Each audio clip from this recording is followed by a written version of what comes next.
जानना चाहते हो कि वहाँ सब कैसा था? कंधार मेरे जीवन का सबसे मुश्किल वक्त था।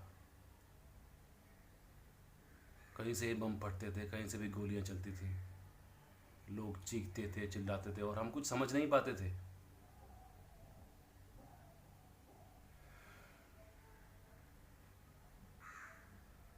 एक बार हम एक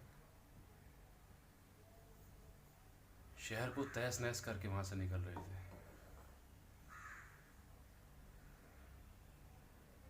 तभी एक 4 साल की बच्ची, काली बड़ी बड़ी आंखें, इतनी खूबसूरत कि देखो को तो देखते रह जाओ,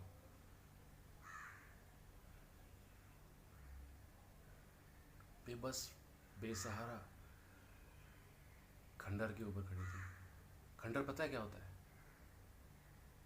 जब कहीं बम पड़ता है ना, तो जो उस घर का मलबा होता है वो इकट्ठा हो जाता है, उसको खंडर बोलते हैं। समझ नहीं पा रहे थे कि क्या करें, चीखे, चिल्लाए, रुके या भागे।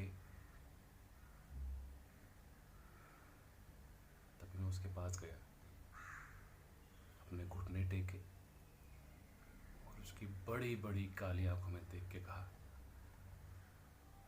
आई एम विपुल, सब कुछ ठीक हो जाएगा। तुरंत वो अपने छोटे छोटे हाथों से मेरी तरफ झपटी और मेरी छाती को पकड़ लिया। वो अपने नन्हे नन्हे हाथों से इतना जोर से मुझे दबाना, मुझे पकड़ने की कोशिश कर रही थी। उस पर जो बीत रहा था ना, उसका एहसास मेरी सेंस से लिपट गया।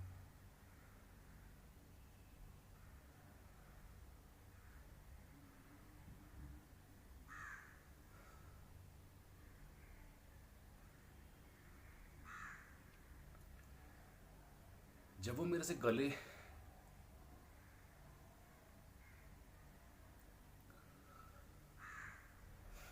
जब वो मेरे गले से लगी हुई थी ना,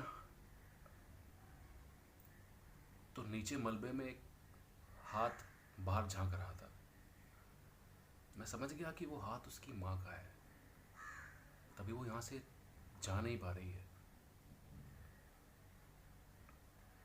पर बढ़ता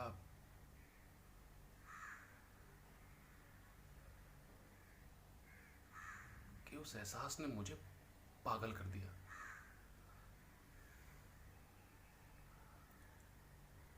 हम जब युद्ध में जाते हैं तो ये सोच के जाते हैं कि हम मानवता के लिए लड़ेंगे, सब कुछ हो रहा है, ठीक हो रहा है। फिर हम सोचने लगते हैं, सवाल करने लगते हैं। दिमाग जो है एक सवालों के भंवर में तब्दील हो जाता है। हर चीज़ पर सवाल, ये सही है, ये गलत है, ये सब कुछ हमें पागल कर देता है। शायद भगवान भी यही चाहता होगा, और क्या शायद भगवान है भी?